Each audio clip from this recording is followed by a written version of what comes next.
Jangan lupa subscribe di YouTube channel Metro TV News dan juga nyalakan notifikasinya. Meski menjamin tidak ada rahasia negara yang bocor, peretasan data oleh akun Bjorka diakui Kemenko Polhukam Mahfud MD memang benar terjadi.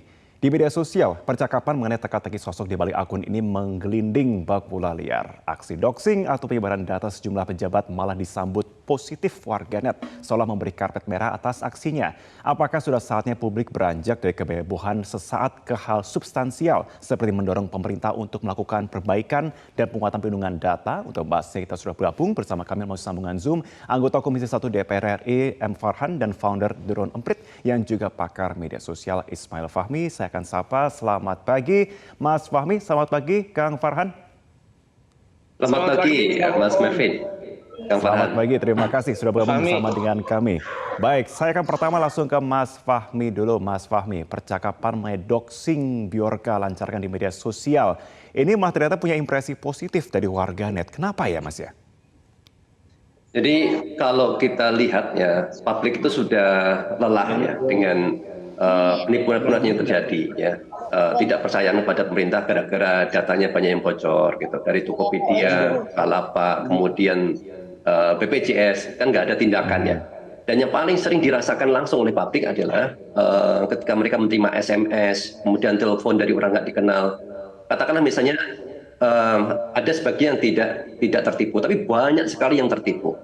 Penipuan-penipuan gaya itu seperti itu bisa sampai miliaran, ratusan miliar, ada sampai bilang 1 triliunan itu dalam 1 tahun itu kerugian dia dapatkan oleh publik. Dan itu kan berangkat, katakan waktu itu publik diminta untuk registrasi.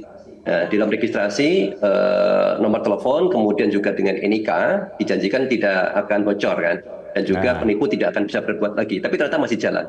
Nah, ini kemudian menimbulkan ketidakpercayaan dan kekesalan, datanglah Bjorka. Bjorka ini seperti membantu publik untuk, mohon maaf, seperti menampar pemerintah lah gitu ya.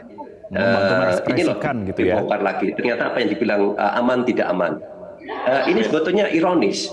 Kenapa? Karena yang dibuka itu adalah data-data publik, ya, dan itu bisa merugikan publik itu sendiri. Tapi malah publik mengeluh-elukan yang membocorkan sebagai hero kan, ya. Karena publik nggak sadar, publik itu belum tahu bahayanya data bocor ini seperti apa. Dan penjelasan dari pemerintah seperti tadi yang kita dengarkan, kan kebanyakan bilang bahwa data itu tidak penting, data itu tidak up to date dan seterusnya. Saya akan berikan contoh simpel saja ya. Ketika kita tahu nomor HP ya, nomor HP dari data itu, orang mungkin nggak tahu namanya siapa. Tapi dari nomor HP kemudian kita ambil data registrasi, asumsi orangnya ngambil data yang dari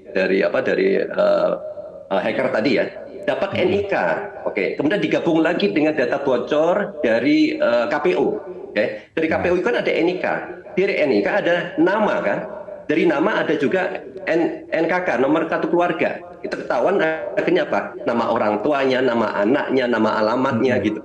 Kemudian kalau misalnya di-blast, dia bikin program komputer, sehari ngirim 1 juta aja, atau nggak sampai 100.000 nomor dikirim.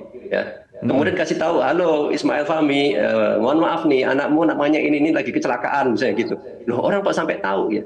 Belum mendapatkan nama-nama itu, butuh social engineering ya. Kita harus repot-repot mencari dari website dan seterusnya. Sekarang sudah terpampang, disajikan dengan mudah oleh hacker. Jadi memang tidak ada kerugian negara mungkin. Para pejabat mungkin juga nggak masalah ya, data mereka nggak penting lah buat dia gitu. Tapi publik ini yang dirugikan. Mereka terancam bahaya kalau seandainya itu ada yang lebih cerdas sedikit ya, menggunakan sedikit big data gitu. Menggabungkan data-data yang bocor itu dapat semuanya. Ya, penipuan terjadi. Ambil aja misalnya dari 100.000 blasting email atau WA ya dalam 1 hari. 1% aja. Nah, 1% kan berarti 1.000. 1.000 orang tertipu setiap hari. Ya, 1 orang tertipu misalnya 5 juta, berapa itu jumlahnya? Dikalikan 1 tahun, besar sekali itu nilainya. Mas Fahmi. Jadi kita harus berpikir ke arah sana, betapa besar bahaya yang bisa terjadi dari kebocoran data ini. Kalau misalkan kita kembali kepada atensi publik begitu ya, mungkin Anda punya data yang bisa dibantu share kepada kami semua mengenai bagaimana sebenarnya atensi Republik yang justru tanda kutip kalau saya bilang di sini, ini malah kemudian mewujudkan salah satu tujuan dari akun tanda kutip Bjorka ini untuk malah semakin malah mengekspos sesuatu yang heboh dibandingkan yaitu tadi kepedulian terhadap data pribadinya. Mas Fahmi silakan. Ya betul lah, ini seperti ini kita lihat ini kan data, ini saya gunakan ya kata kunci Biorka, banjir, dan JIS ini beberapa hari yang lalu lagi rame-ramenya kan. Biasanya isu banjir itu selalu digoreng oleh buzzer dan rame lah. Tapi enggak, banjir kemarin kecil, hanya satu klaster kecil aja yang mengangkat masalah banjir. Soal JIS yang ramai satu klaster juga sama. Tetapi yang paling besar adalah Biorka ini.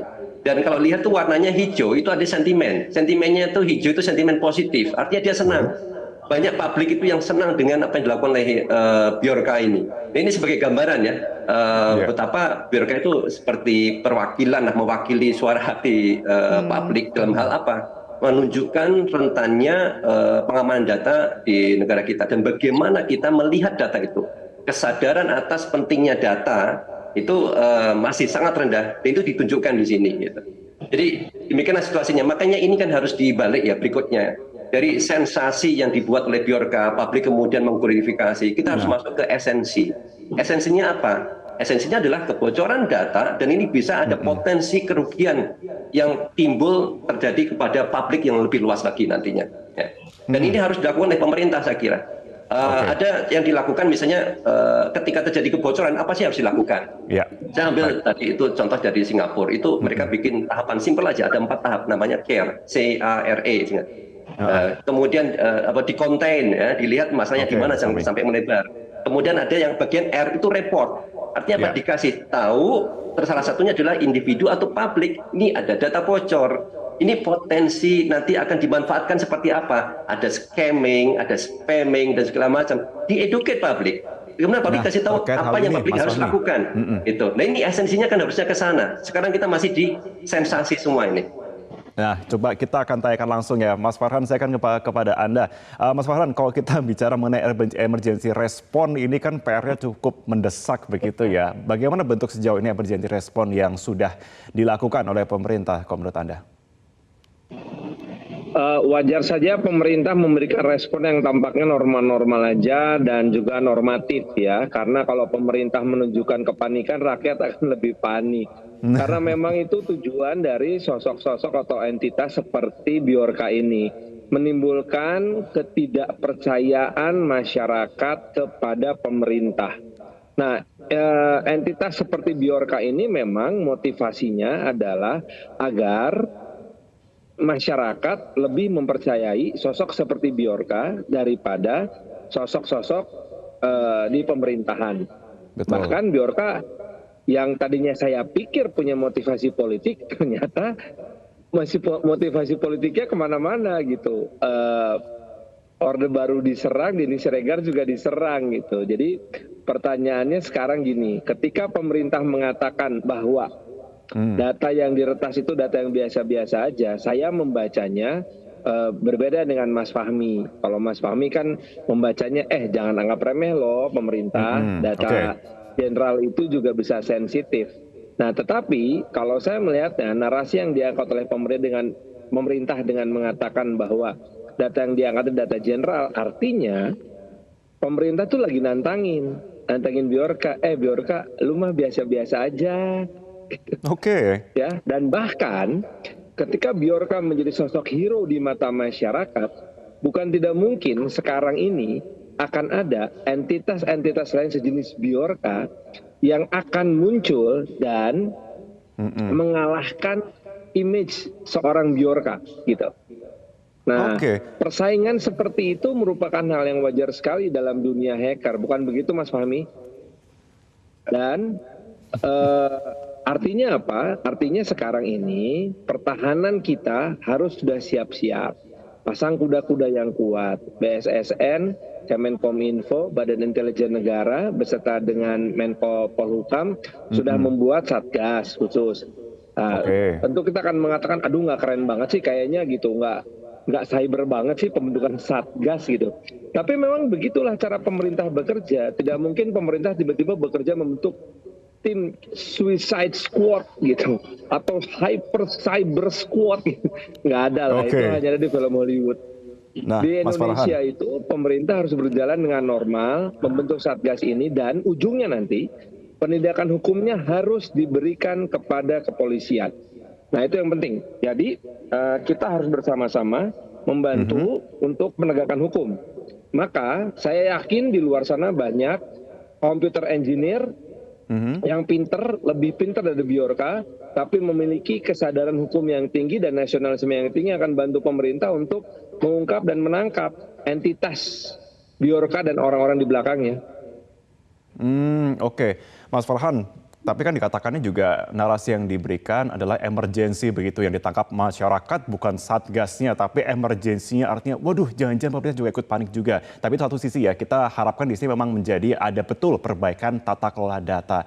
Tapi dalam segi pembahasan lebih lanjut apa yang akan menjadi concern tambahan dari Anda terkait dengan perbaikan ini? Apakah mungkin reboot sistem keamanan atau menambah sistemnya itu seperti apa menurut Anda?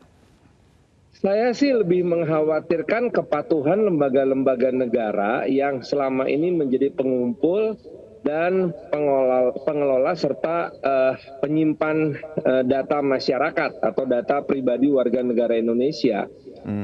Kepatuhan terhadap apa? Kepatuhan terhadap standar keamanan cyber yang sebetulnya amanat dari undang-undang dan amanat dari peraturan pemerintah nomor 71 yang mana pelaksanaannya ya pembuatan standar itu dilakukan oleh BSSN. Problemnya adalah ternyata catatan dari BSSN hanya 5 maksimum 10%. Hanya 5% sampai 10% saja peringatan-peringatan BSSN ini dipatuhi dan di follow up oleh lembaga-lembaga negara ini. Jadi problemnya sekarang, pertanyaan terbesar dalam governance dari pemerintah Indonesia ini adalah mengapa lembaga-lembaga negara yang mengumpulkan, mengolah, dan menyimpan data warga negara Indonesia, tingkat kepatuhannya terhadap standar keamanan cyber yang ditetapkan oleh BSSN sebagai lembaga yang ditunjuk oleh Presiden, itu rendah sekali. Itu pertanyaan besar. Oke. Menarik, saya akan coba ke Mas Fahmi juga. Kok kita tarik ini ya, garis lurusnya di sini yang juga menjadi emergensi, ada emergensi dari kepatuhan warga mengenai ikut-ikutan menyebarkan data pribadi orang lain. Ini juga ternyata punya konsekuensi hukum. Kok dikatakan di netizen, kita adalah masyarakat thread gitu. Ada satu post, threadnya banyak seperti di Twitter, begitu termasuk juga dengan ada yang beberapa akun-akun yang mengatasnamakan, begitu ini akun-akun yang bocor, kemudian ia ikut menyebarkan, ikut-ikutan cross-check juga. Kenapa mereka tidak paham ya bahwa ini memiliki konsekuensi hukum ya Mas Fahmi ya? Ya, karena kita lihat secara hukum, informasi hukum itu nggak menjadi perhatian publik ya. Soal legal, soal undang-undang itu publik biasanya nggak tahu tentang itu. Mereka tahunya sensasi dan makanya kita jarang bicara soal esensi kan gitu jadi harus diingatkan publik bahwa kalau mereka menyebarkan ulang mereka akan kena juga. Nah, tapi kita lihat ini ya sebetulnya dari timeline awal ketika Bjorka menyampaikan, ya kemudian disampaikan seperti Mas Farhan tadi bilang ya Mas, ini yang kira-kira terjadi yang saya lihat diskusi sama teman-teman. Kemudian disampaikan bahwa itu nggak benar, itu hoax. Okay? Kemudian biasanya emosi hacker itu dipertaruhkan, reputasinya dipertaruhkan. Apa yang kamu share kok ternyata hoax ya? Kan nggak akhirnya apa yang dilakukan? Dia malah menunjukkan bahwa dia tidak melakukan hoax. Ketika dibilang itu hoax, kemudian dia mulai bongkar satu lagi, datanya dibuka lagi kan. Enggak, ini tentang hoax, enggak hoax kan. Jadi heboh lagi. Kemudian muncul dan seterusnya. Itu adalah ada saat-saat komentar-komentar kita yang mengabaikan dan kemudian hacker itu mereka harus mempertahankan reputasinya. Akibatnya banyak data dibongkar-bongkar terus. Oke, dari sisi sini mungkin kita bisa bilang si Bjorka mungkin nggak penting. Tapi dampaknya apa? Data itu dijual di forum tertutup. Nah, semakin terjadi sensasi, semakin banyak orang tertarik dengan data itu. Dan di tingkat penjualan data ini makin besar. Jadi katakan berapa juta itu, ratusan juta data. Itu bukan kita yang beli, bukan masyarakat. Ada orang-orang di sana secara internasional. Mereka jadi tahu, mereka malah makin tertarik. Mereka akan membeli data-data ini. Infonya adalah dari komentar-komentar yang menganggap data ini nggak penting, kemudian terjadi sensasi. Tingkat penjualannya meningkat ini data-data di Indonesia ini. Makanya di sini sangat penting komunikasi dari pemerintah juga untuk tidak menantang hacker lah. Kita nggak bisa dalam konteks ini kuat-kuatan gitu Mas. Jadi betul. Yang terjadi egonya sangat tinggi. Jadi yang rugi apa? Masyarakat sendiri. Ya, data itu akan tersebar. Kemudian ujung-ujungnya yang dibentuk adalah emergency response team. Ya. Emergency juga ini sama saja. Ya. Kenapa nggak dari awal aja dibilang? Nggak usah menantang hacker ya akui ada kebocoran dengan baik-baik, oke ada masalah ini kita akan perbaiki dan seterusnya langkah-langkah berikutnya gitu. Jadi nggak ada tantang menantang untuk melawan hacker di sini nih. Yang rugi kita sendiri soalnya. Betul, kalau kita lihat ya begitulah. Jangan sampai ada tantangan begitu ya kok dari poin dari Mas Fahmi. Tapi saya kembali kepada Mas Farhan. Oke, kita ambil garis ini deh, yang amannya saja deh, kepada perlindungan kepada setiap pribadi. Nah, momentumnya sudah ada ini. Kapan nih RUU perlindungan data pribadi diparipurnakan, Mas Farhan, jadi undang-undang? Saya tidak bisa memastikan, tapi saya bisa sampaikan bahwa final draftnya sudah selesai seperti disampaikan oleh Pak Menkominfo tadi. Tahap 1 sudah selesai, tinggal tahap 2 diparipurnakan. Kita tinggal nunggu jadwal paripurna. Pada jadwal paripurna paling lambat 5 Oktober, paling lambat. Tapi biasanya akan dilaksanakan sebelum tanggal 5 Oktober karena 5 Oktober sudah hari TNI. Itu jadi insya Allah akhir September ini mudah-mudahan sudah bisa disahkan oleh DPR RI dan kemudian dimasukkan ke lembar negara ditandatangan oleh Presiden, maka diberlakukan. Tapi ingat, undang-undang itu enggak yang hari ini tanda tangan sama Presiden sedetik kemudian langsung berlaku, enggak. Ada masa jeda sosialisasi, ada masa jeda pembuatan peraturan pemerintah. Masih butuh waktu lama lah gitu.